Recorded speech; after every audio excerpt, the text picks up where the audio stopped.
Dosanya perlu disebut? Nggak usah. Apalagi kalau sholat taubatnya di masjid, ada kawan di sebelah, jangan disebut. Nanti dia nanya, berapa kata dia. Assalamualaikum warahmatullahi wabarakatuh. Daun salam membungkus ragi. Yang jawab salam bisa nikah sekali lagi.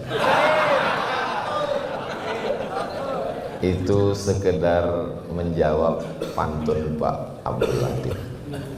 Sebetulnya sesama Abdul dilarang saling mendahului, tapi karena beliau ketua Masjid Al-Muslim, jadi membuka jalan duluan. Filosofi pantun itu sebenarnya, kita kalau baru ketemu itu suasananya tegang. Jadi dengan pantun itu akhirnya suasana menjadi cair. Jadi di dalam public speaking, di awal itu memang mesti dicairkan. Salah satu caranya dengan pantun. Cara membuat pantun itu 4 baris, yang baris terakhirnya yang dibahas duluan, baru yang 2 yang di atas itu. Nah, jadi simple saja sebetulnya. Kalau model pantun yang panjang seperti yang dibacakan oleh Bapak protokol kita, itu yang 2 di ujung, baru 2 di awal itu tambahannya. Hanya subuh ini berubah jadi kursus pantun. Jadi, kalau Tuan pergi ke Mekah, jangan lupa bawa mertua. Sudah lama saya tausiah, baru di sini mihrabnya 2. Itu jangan yang disusun yang 2 di awal itu, salah. Justru 2 di ujung itu duluan. Ide pikirannya yang di ujung itu. Sudah lama saya tausiah, baru ini mihrabnya 2. Kan mihrabnya 2 nih kanan. Baru setelah di bawah itu, baru yang di atas itu disusun. Sudah lama saya tausiah, baru ini mihrabnya 2. Ujungnya dengan 2. Berarti kalau Tuan pergi ke Mekah, jangan lupa bawa mertua. Sudah lama saya tausiah, baru ini mihrabnya 2. Nah, jadi lebih kurang begitu. Ini namanya tutorial pantun. Kalau Tuan pergi ke kanal, jangan lupa bawa katun. Ini adalah tutorial. Tutorial bisa berpantun. Yang diceritakan oleh Pak Abdul Latif tadi, itu peristiwanya tanggal 18 Maret 2018, 7 tahun yang lalu. Jadi habis sholat subuh, persis seperti waktu ini di Bangkalan, saya dapat WA dari adik saya, ibu meninggal. Lemas saya, duduk saya di kursi, hilanglah tempat saya bergantung. Karena satu-satunya tempat saya bergantung hidup ini ibu, yang membesarkan saya, mendidik saya, menyekolahkan saya, mengirim saya ke Mesir, memberangkatkan saya ke Maroko, lepas gelang di tangannya untuk membelikan ongkos tiket pesawat saya ke Maroko. Saya mau membahagiakan dia. Motivasi hidup saya hanya mau menyenangkan dia. Tiba-tiba pagi itu dapat dia meninggal, runtuh dunia ini. Maka ketika itu panitia mengatakan, Ustadz, kita langsung ke airport, kami mau antar Ustadz pulang ke Medan, Sumatera Utara. Sementara jamaah sudah ngumpul di Bangkalan. Saya bilang, gini Pak, saya mau ceramah dulu, coba 15 menit aja. Nanti setelah saya ceramah 15 menit, tutup, kita langsung ke airport. Oke lah kalau itu permintaan Ustadz. Akhirnya saya ceramah di situ 1 jam. Persis seperti saya ceramah, seakan-akan tidak pernah ada masalah. Disitulah baru saya paham bahwa sebenarnya saya Abdul Somad bukan apa-apa dan bukan siapa-siapa. Tapi yang membuat saya kuat saat itu cuma satu, la haula wala quwata illa billah. Saat itu saya memang minta kepada Allah, ya Allah, aku saat ini rapuh, tidak punya kuasa, aku mau pingsan, aku mau mati, tempat bergantungku sudah lepas, beri aku kekuatan. Saat itu 18 Maret 2018, memang saya betul-betul paham bahwa memang itu kekuatan dari Allah Subhanahu wa ta'ala. Apa yang diinginkan Allah? Nabi Muhammad SAW 2 bulan dalam kandungan ibu meninggal ayah. Di saat lucu-lucunya lari-lari berangkat berziarah ke makam ayah, pulang kehilangan ibu. Di saat orang kafir musyrik menyerang, menyakiti, yang melindungi, yang menyelimuti, yang menolong adalah Khadijah. Khadijah meninggal. Orang kafir Quraisy tidak berani mengganggu dia karena ada pamannya darah biru, Abdul Muttalib punya anak namanya Abu Talib, anak Abdul Muttalib, anak Hashim, anak Abdi Manaf, anak Qusay. Meninggal juga paman yang membela dia. Anaknya 4 perempuan, Zainab, Ruqayyah, Ummu Kulsum, 3-tiganya meninggal. 7. Anak laki-lakinya Al-Qasim, Abdullah, ditambah lagi dengan yang lahir dari Maria Al-Qibtiyah, Ibrahim, meninggal. 10 kehilangan. Apa yang diinginkan Allah dari Nabi Muhammad SAW? Dia ingin kau hanya bergantung kepada aku, bergantung kepada kawan jadi musuh, bergantung kepada sahabat ternyata hilang secepat kilat. Satu-satunya tempat bergantung adalah la ilaha illallah Muhammadur Rasulullah. Orang yang menang punya banyak kawan, orang yang kalah punya sahabat sejati. Itu yang sedang diinginkan, diajarkan Allah kepada kita. Kenapa Ustaz tiba-tiba mengatakan bergantung kepada la ilaha illallah Muhammadur Rasulullah? Karena memang itulah tulisan yang ada di depan saya. La ilaha illallah Muhammadur Rasulullah. Itulah tempat bergantung. Makanya selesai tahlil itu, afdhalul zikri fa'lam annahu la ilaha illallah, la ilaha illallah, la ilaha illallah. Waktu lafaz Allah itu ke tangkai jantung. Tangkai jantung itu 2 jari di bawah, berdegup dan berdetak. Bunyi degupnya terasa itu berdegup. Kalau jantung yang normal. Biasanya detak jantung ini tidak normal disebabkan oleh 2. Yang pertama jatuh cinta, yang kedua jatuh tempo. Makanya kalau ada orang berzikir menggoyangkan kepala, itu detak kepalanya waktu lafaz Allah itu ke jantung itu. La itu la, tidak ada jabatan, tidak ada persahabatan, tidak ada kekuatan, tidak ada siapapun. La ilaha illallah. Ini kadang banyak orang zikir ini goyang kepala. Pas selesai ditanya, kenapa kau goyang? Aku pun nggak tahu. Tengok kepala orang goyang, aku goyang pula. Itu bukan asal goyang aja. La, tidak ada apa-apa. Tidak ada kawan, tidak ada keluarga, tidak ada sahabat, tidak ada istri, tidak ada anak. Siapapun tidak bisa menolong. La ilaha illallah. Allah di dalam tangkai jantung berdegup dan berdetak. Ala fil jasadi mudghah, ketahuilah di dalam badan ini ada satu gumpal, ada satu kepal. Dia disebut dengan jantung karena memang bentuknya seperti jantung pisang. Sebesar genggaman tangan saya, sebesar itulah jantung saya. Jadi kalau kebetulan bapak tangannya besar, ya sebesar itulah jantungnya. Anak saya baru lahir kecil, sebesar itulah jantung dia. Itu bukan jantung Pak Ustadz, itu hati. Supaya jangan kelahi 2 orang ini, kita pakai dua-duanya, jantung hati. Makanya suami berkata kepada istrinya, kaulah jantung hatiku.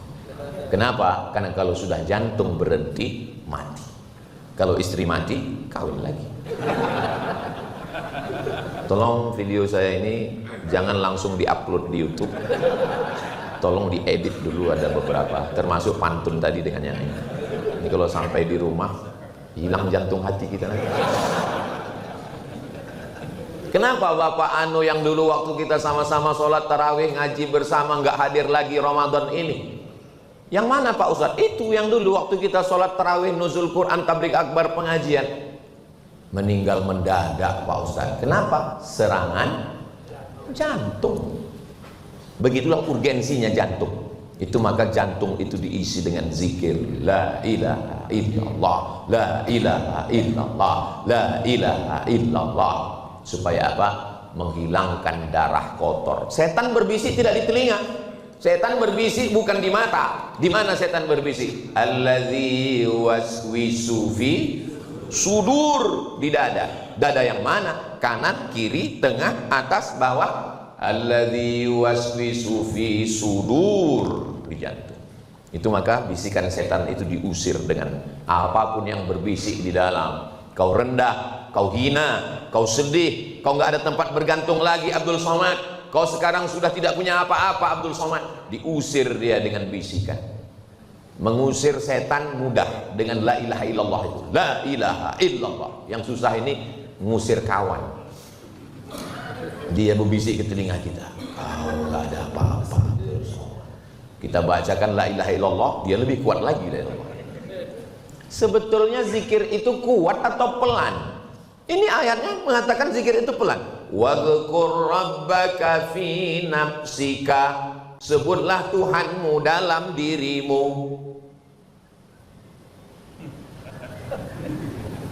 Zikir nggak usah kuat-kuat.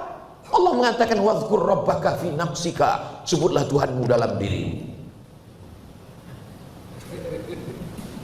Ayat itu turunnya di Makkah sebelum Nabi pindah ke Madinah. Di Makkah nggak boleh zikir kuat-kuat, karena kalau zikir kuat-kuat nanti ditangkap oleh Abu Jahal, Abu Lahab dan Abu Sufyan. Tapi di Masjid Al-Muslih, kalau kita zikir kuat-kuat, ada Abu Lahab yang datang? Nggak ada. Makanya boleh zikir kuat-kuat. Afdalu zikri fa'lam annahu la ilaha illallah. Kata Syekh Abdul Wahab Asy-Sya'rani yang punya kitab Jami' Karamatil Auliya, berzikir itu kuat, bergetar sampai dari ujung rambut ke ujung kaki. Untuk apa? Mengusir hantu, setan, jembalang tanah, nyi blorong, sundil bolong, mak lampir, semuanya. La ilaha illallah. Itu maka Kiai Habib ulama tuan guru dulu kalau mau mengusir, membersihkan laut, membersihkan hutan, ada tradisi di bumi Melayu tempat kami, orang kalau mau buka hutan itu tanah digali, dipotongkan kepala kerbau, kambing sesuai dengan level setannya. Tempat kami cukup ayam Pak Ustadz, berarti setan kelas ekonomi. Potong kambing dimasukkan ke dalam, datang ulama. Ulama kita nggak keras. Ulama kita dulu nggak langsung ini bid'ah haram. Kalau begitu dia kita nggak Islam sekarang, dipancung orang kepalanya. Cara ulama dulu ketika datang lembut. Apa kata dia? Apa yang kalian lakukan? Kami memberikan makan hantu setan jembalang tanah supaya jangan ganggu tanah kami. Apa yang kalian tanam? Kepala kambing. Darahnya saja masukkan ke dalam. Karena dalam Islam haram makan darah. Nggak boleh. Terus kepalanya gimana Tuan? Kepalanya bawa pulang. Tidak disop Pak, digulai. Orang Melayu kepala itu kalau disop dia amis. Kepala itu digulai pakai santan, pakai bumbu.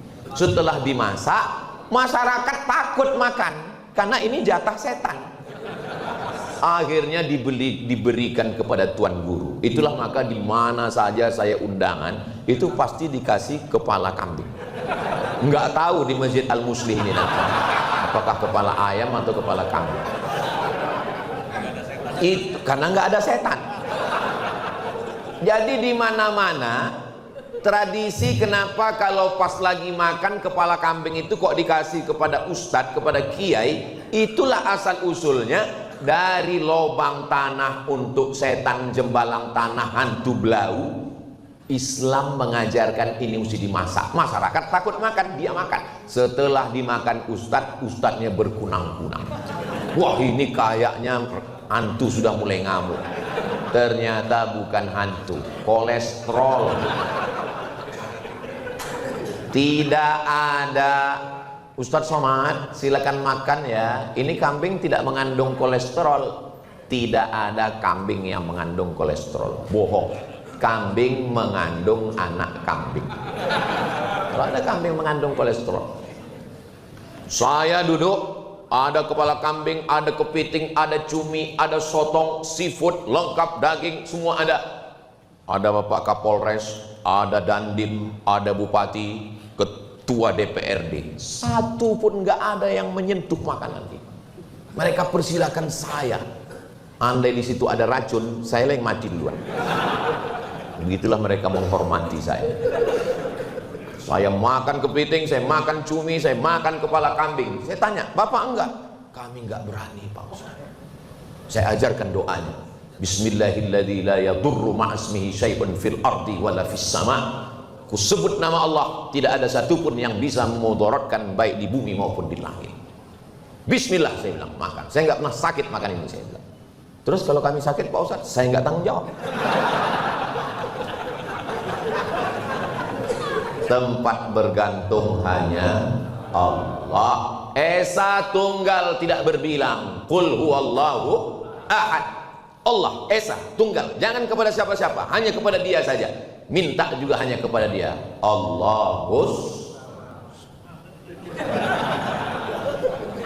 Samad artinya Allah tempat bergantung. Coba kau tengok dulu terjemah juz amma. Kata mak saya buka juz amma. Saya masih kecil. Apa arti as-somad itu? Allahus somad. Allah tempat bergantung, Mak. Berarti aku ini tempat bergantung. Kau Abdus Somad. Kau bukan Allah. Kau hamba Allah tempat bergantung. Dari sekian banyak asmaul husna, kenapa yang dipilihkan untuk saya as-somad? Baru sekarang setelah umur 28 tahun ini baru saya. Umur ini bukan masalah angka, guys. Umur ini masalah rasa. Barulah setelah berumur 48, saya lahir 77 Pak. Sekarang umur 48, walaupun nggak banyak yang percaya saya 48. Barulah setelah umur 48 tahun ini saya tahu Abdus Somad dipilihkan nama itu untuk saya. Karena ternyata banyak orang yang menggantungkan harapannya ke saya. Terutama masalah jadwal pengajiannya. Pertemuan kita hari ini tidak ada siapapun yang mengatur. Berapa banyak pertemuan yang direncanakan tidak jadi, dan berapa banyak yang tidak kita inginkan terjadi. Itu semua rencana Allah. Sebelum kita ada di alam nyata, sebelum ayah ibu kita bertemu dan bersua, innallaha katabal maqadir, Allah sudah menuliskan takdir 50 alfasanah, 50.000 tahun qabla an yakhluqas samawati wal ard. Sebelum Allah menciptakan langit dan bumi, Allah menciptakan makhluk namanya qalam. Qalam itu pena. Allah bersumpah, nun wal qalami, demi qalam, pena. Uktub, pena pun menulis. Dituliskan di Lauhil Mahfuz tanggal 26 bulan Rabiul Akhir kita bertemu subuh ini, bertemu di waktu yang paling mulia, waktu terbitnya matahari, di hari yang paling mulia, hari Jumat. Saya nggak tahu jadwal hari subuh ini di sini, dan saya tidak pernah minta jadwal. Saya tiba-tiba dapat jadwal di waktu paling mulia, waktu subuh, di hari paling mulia, hari Jumat, waktu fajar. Allah bersumpah, wal fajri, demi waktu fajar. Heran juga saya, kenapa waktu fajar dapat jadwal di sini? Rupanya nama ketua Pak Kalapasnya Pak Fajar. Memang pertemuan kita ini penuh dengan simbol. Lama saya melihat kaligrafi yang ada tertulis cantik dan indah. Sunnah untuk melihat sebelah kanan. Wala tahinu, jangan kau merasa hina Abdul Somad. Kau dihina, dijatuhkan, diremehkan, difitnah. Ayat inilah yang selalu menguatkan saya. Wala tahinu, jangan tanya huruf H-nya mana, waw-nya mana. Pokoknya percaya aja sama saya. Yang mana waw-nya Pak Ustadz? Yang mana? Itu urusan saya. Wala tahinu, jangan merasa hina. Semua orang mengejekmu, menjatuhkanmu, meremehkanmu. Kau tercampak dari kampus tempat kau mengajar, kau terbuang dari PNS, kau hidup sendiri, ibu tempat kau bergantung pun hilang, yayasan tempat kau bernaung pun tak ada lagi. Ayat ini yang menguatkan saya. Wala tahinu, jangan kau merasa hina. Dua penyakit manusia. Pertama, merasa hina. Yang kedua, wala tahzanu, sedih berkepanjangan. Jangan sedih kehilangan ibu, jangan sedih kehilangan PNS kau lepas, jangan sedih kau lepas dari yayasan, jangan sedih karena kau terhina, terjatuh, terkapar, tersungkur. Wala tahzanu. Dua sudah dihilangkan, ditolong Allah dengan yang dua lagi. Wa antumul a'launa, kau tinggi Abdul Somad. Wa antumul a'launa, kau tinggi Abdul Somad. Betul, setelah saya jatuh, terkapar, terjungkal, tersungkur, tiba-tiba saya ditinggikan Allah Ta'ala. Wa antumul a'launa, engkau tinggi Abdul Somad. Berlalu banjir bandang angin topan puting beliung 2019, tepat pada bulan Desember 2020 saya sidang S3 di Om Durman Islamic University. Keluar berita di detik.com, Abdul Somad menyelesaikan disertasinya 600 halaman dengan nilai excellent. Hari itu saya tinggi, wa antumul a'launa, tapi syaratnya in kuntum mu'minin, kalau kau beriman. Saya beriman, saya yakin bahwa suratan hidup saya diatur oleh Allah Subhanahu wa ta'ala. Tapi saya bisa ngomong begitu kan setelah berlalu. Waktu sedang menjalani itu, ayatnya hilang, hadisnya terbang, nasihat-nasihat melayang. Tapi ada teman, ada kawan, ada teman, ada sahabat. Foto kawan sahabat, satu di kanan, satu di kiri, yang selalu menghibur, menyenangkan, membesarkan hati saya. Saya bingkai besar 20 inci, saya tempel di dinding. Banyak teman tertawa, tapi tak banyak teman duka cita. Banyak kawan berbahagia, tapi tak banyak sahabat pelipur lara. Boleh untuk update status besok. Saya simpan gambar mereka. Tidak ada angin, tak ada hujan, saya undang mereka ke rumah. Acara apa, Mat? Enggak ada. Acara akikah? Tidak. Acara walimah? Tidak. Acara apa? Hanya nongkrong kongko-kongko. Aku rindu dengan kalian, Besti. Hanya untuk mengenang masa-masa susah, masa-masa sulit, masa lalu. Allah indah susunan Al-Quran itu.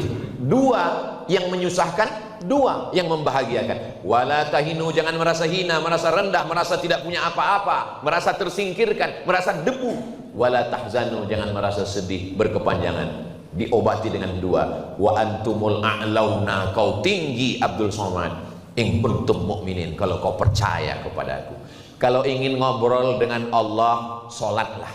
Tapi kalau ingin Allah yang ngobrol denganmu, bacalah Quran. Kalau ingin ngobrol dengan Allah, sholatlah. Ngobrol dengan Allah. Inna sholati wa nusuki wa mahyaya wa mamati lillah. Saya Pak Ustadz kalau pakai bahasa Arab ini nggak masuk ke hati saya. Terus saya lebih enaknya bahasa Inggris. Inna sholati, my praying, wa mahyaya, my life, wa mamati, my die, lillahi rabbil alamin, for you, oh my God. Tapi jangan diucapkan, batal sholatnya. Di dalam hati saja. Inna sholati wa nusuki wa mahyaya wa mamati lillahi rabbil alamin. Aku dulu dihormati, dibesarkan, dimuliakan, sekarang dihinakan. Memang yang besar hanya engkau. Dua kali kita angkat Allahu Akbar, sekali lagi Allahu Akbar kabira. Dulu aku dipuji-puji, dimuliakan, tanganku dicium orang. Aku memang tidak layak dipuji, karena pujian cuma milik dia. Walhamdulillahi katsira. Sekarang aku dikatakan orang kotor, dihinakan, dijatuhkan, dinistakan, dibuli, dicaci maki. Memang aku kotor, yang suci hanya engkau. Wa subhanallahi bukratan wa asila. Allahu akbar kabira, walhamdulillahi katsira, wa subhanallahi bukratan wa asila. Kita nggak punya apa-apa, semuanya kita serahkan pada Allah. Plong, lapang, aman, nyaman, tenang, senang, bahagia bersama Allah. Kenapa orang sholat tapi hatinya tidak tenang? Ya karena iftitahnya itu tidak ada perenungan, bacanya kencang sekali, macam dapat tempe mendoan panas. Berapa banyak orang nggak tahu, nggak sadar apa yang dia baca. Iftitah, Fatihah, ayat satu napas. Ini bukan mazhab Hanafi, bukan mazhab Maliki, bukan mazhab Syafi'i, bukan mazhab Hambali, mazhab Valentino Rossi. Apa yang mau dikejar sholat cepat-cepat? Perenungan kita dalam sholat. Inna salati wa nusuki wa mahyaya wa mamati lillahi rabbil alamin, la syarika lahu wa bidzalika umirtu wa ana minal muslimin. Sebelum Al-Fatihah, bersihkan dari gangguan setan. Scan a'udzubillahi minasyaitonirrajim. Setiap rakaat. Rakaat 1, a'udzubillahi minasyaitonirrajim. Rakaat kedua, a'udzubillahi minasyaitonirrajim. 4 rakaat zuhur, asar, isya, a'udzubillah. Mazhab Syafi'i begitu. Setiap rakaat a'udzubillahi minasyaitonirrajim. Baru bismillah. Kenapa bunyi ayatnya tidak Bismillahil Muntaqim, dengan nama Allah yang maha membalas, Bismillahil Jabbar, dengan nama Allah yang maha kuasa, tapi Bismillahirrahman, dengan nama Allah yang maha kasih dan sayang. Aku memang banyak salah, aku memang banyak dosa, aku memang banyak silap, aku memang banyak khilaf. Bismillahirrahman. Kalau Rahman sayang, ya. Kalau Rahim, Rahman semua dapat. Yang pakai narkoba, yang pezina, yang perampok, semuanya dapat. Tapi kalau Rahim, yang dapat hanya orang beriman saja. Makanya selalu disandingkan Innallaha ghafurur rahim. Innallaha ghafur, pengampun, rahim. Tidak ada ghafurur rahman. Kalau tuan bawa belati, jangan ditusukkan ke sayur kubis. Kalau lampu sudah mati, itu tanda waktu sudah mau habis. Ustaz tahu dari mana? Nampak saya lampu mati. Kalau lampu sudah mati, tanda waktu mau habis. Jadi pantun itu yang 2 di ujung itu. Setelah dapat lampu mati, waktu mau habis, baru dicarikan kalimat yang sama di atas. Kalau tuan beli belati, jangan ditusukkan ke sayur kubis. Kalau lampu sudah mati, tanda waktu sudah mau habis. Tapi kami nggak bisa berpikir secepat itu, Pak Ustadz. Kalau berpantun ini berat, biar kami aja. Saya dengan Pak Abdul Latif. Kalau Abdul Somad kan tempat bergantung, tempat meminta, As-Somad. Kalau Al-Latif, Al-Latif itu artinya latif, lembut, kehalusan. Itu maka beliau mudah berpantun karena hati dia lembut. Biasanya di balik hati yang lembut, di balik kata-kata yang indah, itu ada hati yang hancur berkeping. Saya tidak mengatakan beliau, saya mengatakan saya. Makanya kalau ada orang ngomong, kenapa Ustaz Somad itu kalau ngomong mengena di hati? Karena hatinya hancur seperti kaca jatuh ke batu. Dari mana Ustaz ngambil kesimpulan itu? Bagaimana lembut dan indahnya kata-kata Zainuddin ketika ditinggalkan Hayati. Pantang pisang berbuah 2 kali Hayati. Enggak usah lagi kita teruskan. Saudara yang dimuliakan Allah Subhanahu wa taala. Kenapa semua nabi-nabi itu ceritanya enggak ada yang enak? Coba ceritakan ke saya. Nabi Musa alaihissalam belum lahir ke atas dunia sudah ada razia. Bukan razia STNK BPKB. Razia semua anak yang lahir sembelih hidup-hidup. Belum lahir lagi ke atas dunia. Apa dosa Nabi Musa alaihissalam? Lahir ke atas dunia, disembunyikan ibunya, takut disembelih Fir'aun, dimasukkan ke dalam kotak kayu, dihanyutkan ke sungai Nil. Kita semua tahu apa yang paling berbahaya di sungai Nil. Kuda Nil. Kuda Nil itu buaya aja takut.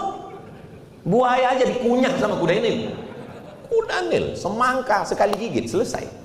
Andai dikunyahnya, hancur berkeping kayu yang melindungi Nabi Musa.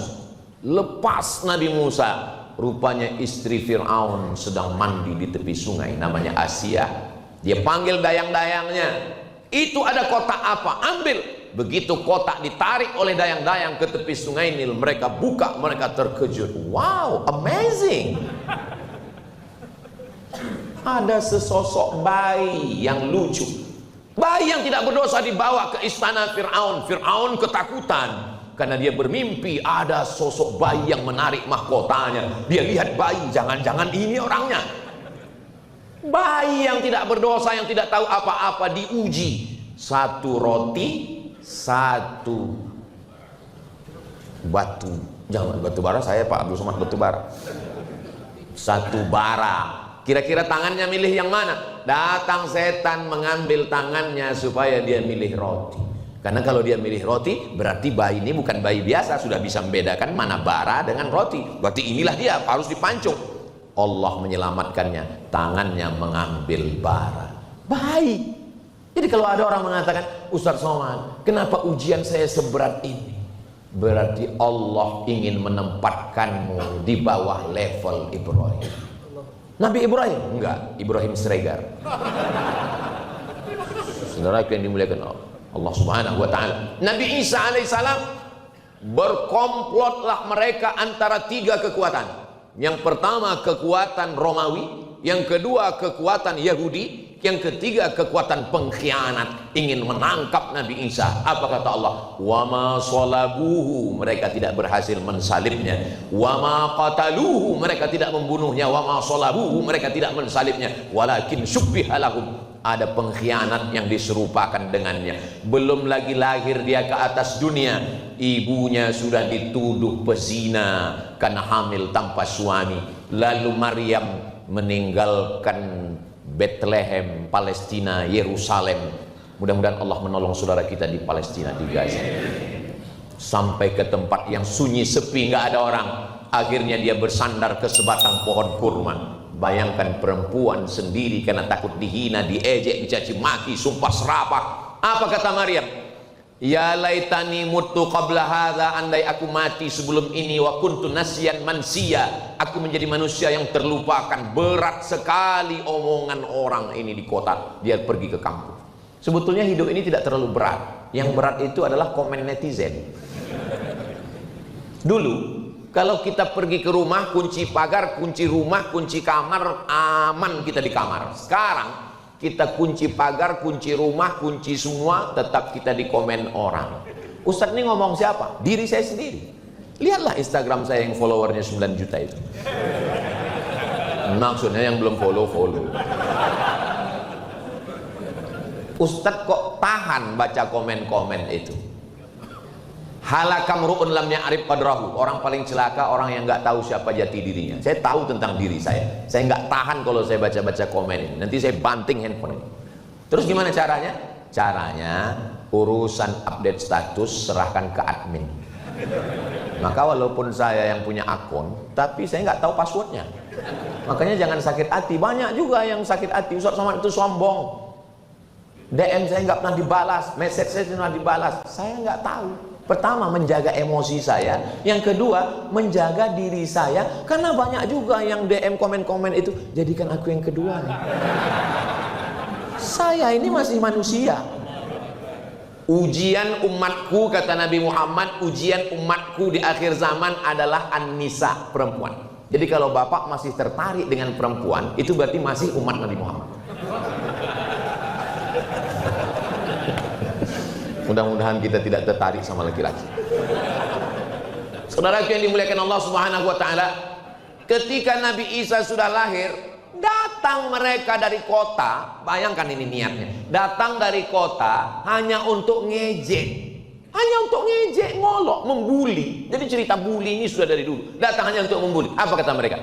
Makana abuki imra'a sau'in, bapakmu bukan preman. Wa makanat ummuki baghiya, ibumu bukan, maaf, wanita tunasusila. Titik. Ayat itu sebetulnya bisa dilanjutkan, tapi kalau dilanjutkan tidak layak dalam kitab suci.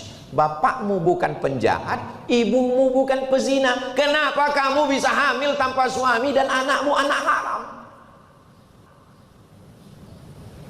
Diam. Maryam tidak menjawab, enggak ngomong apa-apa Maryam. Dia hanya diam. Apa kata Maryam? Fa asyarat ilaih, dia tunjuk bayinya. Isa yang sedang terbujur, bayi baru kecil lahir. Maryam hanya menunjuk fa asyarat ilaih. Ternyata orang yang ngejek kita, kalau kita diam, dia semakin menggila. Makanya orang yang ngejek saya nggak pernah balas. Saya ingin melihat bahwa dia makin gila. Idza nataqas safihu, kalau orang dungu ngomong, fa khairum min ijabatihi sukutu. Jawaban yang terbaik adalah diam. Anjing menggonggong, kapilah berlalu. Oke, kalau ada orang ngejek, hai Somad, anjing menggonggong, kapilah berlalu. Makin marah dia. Kau bilang aku anjing ya? Enggak, kau aja yang merasa. Fa asyarat ilaik, dia hanya menunjuk. Mereka makin marah. Apa kata mereka? Kaifa nukallimu man kana fil mahdi sabiyya. Bagaimana kami bisa bicara dengan bayi yang belum lahir? Akhirnya biarkanlah mereka dengan kejahatan, kesakitan, keburukan hati mereka. Kita tetap bersama dengan Allah Subhanahu wa ta'ala. Allah bisa menyatukan orang-orang yang berbeda. Pedang itu kan menghancurkan. Pedang itu kan memotong-motong, pedang itu kan memutuskan. Kalau ada pedang dia memutuskan, tapi justru pedang bisa menyatukan. Di mana Ustadz bisa melihat pedang menyatukan? Itu ada pedang bisa menyatukan. Lama saya melihat ke atas. Ada huruf alif, ada huruf lam, ada huruf alif. Ada huruf alif yang terpisah, ada huruf lam yang nyambung, disatukan oleh pedang. Apa maknanya? Dia tanya yang nulis. Pezina, perampok, pelakor, ketika dia bertobat atas nama Allah, dia bisa bersatu membawa pedang untuk membebaskan Palestina. Yang menyatukan hanyalah Allah, la ilaha illallah. Datang orang yang jahat, banyak dosa, banyak silap, banyak salah, lalu dia bertanya kepada Nabi Muhammad SAW. Dia sambil makan kurma. Seandainya aku berperang melawan kafir musyrik dari Makkah yang menyerang kita, apakah aku masuk surga? Kata Nabi, iya kau masuk surga. Dia cabut pedangnya, dia buang kurmanya. Biasanya orang kalau lagi sedang makan, kita ajak, bro, ayo kita gotong royong. Tunggu ya, selesaikan makan ini dulu ya.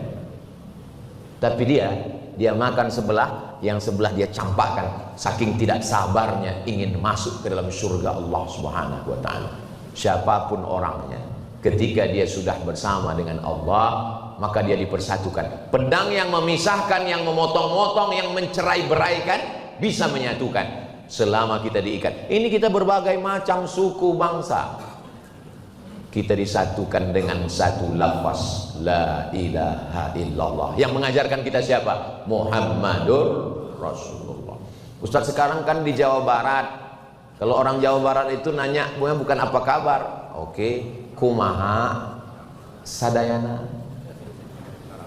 Oh ini bukan orang Jawa Barat semua Pak Ustadz, ini ada orang Makassar, agak kareba. Dijawabnya madeceng, baji-baji. Oh kami Pak Ustadz dari Sumatera Utara, biado halak kita sesudena. Oh kami orang Jawa Pak Ustadz, pripun kabare panjenenganipun? Muga-muga sing melu acara iki padha kabeh mlebu nang swarga. Berbagai macam suku, bangsa, pulau, bahasa, tapi kita diikat dengan dua ikatan. Ikatan yang pertama la ilaha illallah Muhammadur Rasulullah. Andai kita tidak ada saudara kita yang tidak seagama, kita diikat dengan Pancasila dan Undang-Undang Dasar 1945. Siapapun yang datang pertama kali ke Masjid Al-Muslih, maka dia layak untuk berada di shop yang pertama. Kenapa Ustadz tidak di belakang imam? Karena saya datang terlambat. Islam mengajarkan persamaan. Apa kata Nabi waktu dia khutbah di Padang Arafah, Haji Wada? 2 bulan setelah itu Nabi meninggal. Kullukum min Adam, semua kamu dari Adam. Wa Adam min turab, dan Adam diciptakan dari tanah. Enggak ada di antara kita ini yang sombong angkuh karena diciptakan dari emas, enggak ada. Ada di antara kita ini yang diciptakan dari besi. Enggak ada. Kalau ada di sini yang ngaku saya dari besi, berarti dia Robocop atau Transformer. Selama darah masih mengalir, selama jantung masih berdetak, selama paru masih berdegup, maka kita ini manusia. Manusia ini di dalamnya hanyalah darah, daging, kuku, bulu, dan dia diciptakan dari tanah. Kalau memang betul manusia itu dari tanah, sifatnya sama lah Pak Ustadz. Ini kenapa ada kawan saya ini yang sombong? Dia mungkin dari tanah, cuman dari tanah sengketa. Kawan saya ini Pak Ustadz bayar utangnya payah sekali. Dia mungkin dari tanah, cuman dari tanah liat. Semua bebannya diserahkannya ke saya Pak Ustadz. Beban ini ke saya semua. Dia mungkin dari tanah, cuman dari tanah timbun. Tolong kalau habis ngaji, jangan ngukur yang kita kaji itu untuk orang lain. Jangan, saya nggak mau setelah ini kita jadi ngomong kayaknya si Anu itu dari tanah sengketa. Kita sedang mengukur diri kita sendiri. Saudara yang dimuliakan Allah Subhanahu wa ta'ala, kita bisa hidup bersama, bisa berjamaah kalau kita sadar asalnya sama, dan kita pun akan kembali ke tempat yang sama. Ini bukan tempat kita, makanya karena bukan tempat kita, kita nggak nyaman di dunia ini. Tempat yang nyaman nanti tempat kita. Kita nanti akan diundang semuanya, dipanggil Allah. Ya ayyatuhan nafsul mutmainnah, wahai jiwa yang tenang, irji'i, pulang. ini bukan tempatmu, tempatmu di sana. Irji'i, pulang, ila rabbiki radiyatan mardiyah, fadkhuli fi ibadi wadkhuli jannati. Kita akan kembali ke surga. Sebagaimana kita subuh ini bersama, insya Allah bersama juga nanti kita di surga bersama Rasulullah. Mau Bapak masuk surga bersama Ustadz Somad? Dari bunyinya sepertinya kurang mau. Saya dijemput Pak Ketua Paguyuban tahun 2018 awal. Beliau pertama kali membawa dari Pekanbaru Riau ke Kalimantan Selatan. Lalu kemudian hari ini ketemu lagi. Ketemu dan insya Allah ketemu lagi nanti di surga. Ketika Bapak Ibu semua nanti masuk ke dalam surga, yang pertama mereka cari, pasti mereka tanya ke malaikat, mana Ustadz Somad? Mereka penasaran. Kata malaikat, dia sudah lama nunggu kalian. Di mana dia? Di VVIP. Amin kan? Sebetulnya itu cara saya selesai. Kadang kalau saya yang minta sama Allah belum tentu dikabulkan Allah karena penuh kepentingan. Tapi kalau saudara-saudara saya yang ikhlas, yang hatinya tulus bersih, di tengah munajatnya tengah malam dia berdoa, masukkan Ustadz Somad ke dalam surgamu ya Allah. Boleh jadi saya masuk surga karena doanya itu. Ustadz Somad kan ceramah di mana-mana, pahalanya sudah banyak. Pahala ceramah saya ini sudah banyak yang hilang karena riya, karena sombong, karena angkuh, karena merasa diri saya, gambar saya yang dipajang. Banyak. Kalau Pak Kalapas memang layak, memang beliau yang berkuasa, tapi saya sorbannya merah lagi, bajunya putih, sekarang pecinya jadi merah, menyala abang. Saya kalau lagi menung Pak, jangan-jangan pahalaku ngajar ceramah ini sudah nggak ada lagi di akhirat karena riya, karena sum'ah, karena merasa tinggi. Sekarang ini saya disiapkan pentas, disiapkan kursi. Orang susah nyari kursi, saya disiapkan kursi. Kenapa saya nggak mau duduk di kursi? Kalau saya malah duduk di kursi, bapak-bapak duduk di bawah, saya merasa seperti Fir'aun. Lebih baik saya berdiri. Tapi bukan berarti kalau ada yang duduk di kursi nanti Ustadz Abu Daud tersinggung. Ustadz Abu Daud baca Quran memang mesti di kursi karena memuliakan Al-Quran. Semua ceramah itu mesti diklarifikasi karena jamaah lebih bisa mengomentari. Nah, saya merasa amal saya ini sudah habis diambil oleh follower, viewer, dan subscriber. Tapi di lubuk hati saya yang paling dalam, saya mungkin masuk surga karena jamaah Masjid Al-Muslim. Mereka yang sudah bertaubat dan taubatnya diterima Allah, taubat nasuh. Gimana cara bertaubat itu Pak Ustadz? Mandi. Mandinya gimana Pak Ustadz?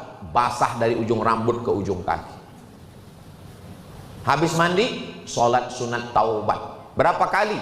Saya sekali satu malam. Tadi sebelum kesini saya sholat sunat taubat dulu, dibanguni Ustadz Takwa. Bangun, takut dia saya terlambat. Saya udah nyetel jam, ternyata sebelum jam itu berbunyi dia udah datang duluan. Bangun, saya mandi, sholat sunat taubat. Usolli sunat taubat rakaataini lillahi ta'ala. Dosanya perlu disebut? Gak usah. Apalagi kalau sholat taubatnya di masjid, ada kawan di sebelah, jangan disebut. Nanti dia nanya, berapa kata dia. Sholli sunat taubat rakaataini lillahi ta'ala. Enggak. Apalagi kalau sholat sunat taubatnya di dekat istri, jangan disebut. Itu hanya membuka pintu untuk masuk ke masalah yang lebih besar. Sholli sunat taubat rakaataini lillahi ta'ala. Allahu akbar kabira. Al-Fatihah. Habis itu baca ayat. Ayatnya Pak Ustadz kayak hafal Quran aja. Banyak jamaah ini setiap saya jelaskan sholat sunat nanya, ayatnya Pak Ustadz macam banyak aja hafalan kau. Ya ayat yang biasa itulah. Enggak ada ayat-ayat wajib, enggak ada. Allah sudah memudahkan kita, yassiru wala tu'assiru. Mudahkan, jangan persulit orang. Basyiru, berikan kabar gembira. Setelah sholat sunat taubat, lalu kemudian beristighfar, astaghfirullahalazim, astaghfirullahalazim, astaghfirullahalazim. Kalau ada kawan yang ngajak ngobrol, gimana kabarnya? Astaghfirullahalazim. Baik. Man lazimal istighfar, siapa yang memperbanyak istighfar, ja'alallahu lahu min kulli dhiqin makhraja, kesempitan hatinya dilapangkan Allah. Wa min kulli hammin faraja, kepayahannya dimudahkan Allah. Wa razaqahu min haitsu la yahtasib, diberi rezeki dari jalan yang tidak disangka-sangka. Seminim-minim-minimnya malam bangun, mandi, bersih, suci, wangi, pakai minyak wangi supaya malaikat, maka itu kenapa kalau maulid diharumkan bukhur wangi, minyak wangi supaya malaikat-malaikat rahmat datang, mandi, bersih, pakai parfum minyak wangi, sholat sunat wudhu dulu. Habis sholat sunat wudhu, sholat sunat taubat. Habis sholat sunat taubat, sholat sunat tahajud. Habis sholat sunat tahajud, sholat sunat hajat. Habis sholat sunat hajat, sholat sunat witir. Habis itu duduk nunggu azan subuh. Nunggu azan subuh, istighfar 100, sholawat 100, la ilaha illallah 100. Beli tasbih. Tasbih yang kemarin gantung di mobil sudah cukup lama kau bertasbih. Bahkan sudah keluar filmnya, judulnya Ketika Mobil Bertasbih. Tolonglah izinkan gantian kita. Kau udah cukup syarat masuk surga. Jangan sampai mobilnya masuk surga, yang punya masuk neraka. Kita ambil, kita lah yang bertasbih. Istighfar 100, astaghfirullahalazim, astaghfirullahalazim, astaghfirullahalazim. Habis itu salawat 100, Allahumma sholli ala sayyidina Muhammad wa ala ali sayyidina Muhammad, Allahumma sholli ala sayyidina Muhammad wa ala ali sayyidina Muhammad. Habis itu tahlil 100, la ilaha illallah, la ilaha illallah. Ustaz, bagusnya zikir itu buka mata atau tutup mata? Tergantung situasi dan kondisi. Kalau rasanya nyaman buka, kalau raman tutup. Kalau nanti dalam tutup itu nampak penampakan, cepat buka. Saya pas lagi sedang berzikir, macam-macam nampak. Ada nampak wajah tengkorak bertaring, cepat buka. Sedang berzikir, tiba-tiba terdengar suara, ya Abdas Samad, anta waliyun min awliyai, kau sudah kuangkat menjadi waliku. Cepat buka. Takut saya. Ini kalau diperturutkan nanti lama-lama saya mengaku wali. Saya baca ta'awuz. Kalau datang bisikan-bisikan sedang berzikir, cepat ta'awuz. A'udzubillah, tiup ke sebelah kiri. A'udzubillahi minasyaitonir. Kenapa Ustaz tahu itu bisikan setan? Dia mau mengangkat saya, dia mau bilang saya wali. Wali murid jelas. Somat ngaku wali. Kenapa Ustaz nggak yakin diri Ustaz wali? Iya, saya kalau naik pesawat masih ngelihat pramugari. Memang enak makan tenggiri dalam kuali. Kalau masih mau ngelihat pramugari, gimana ngaku wali?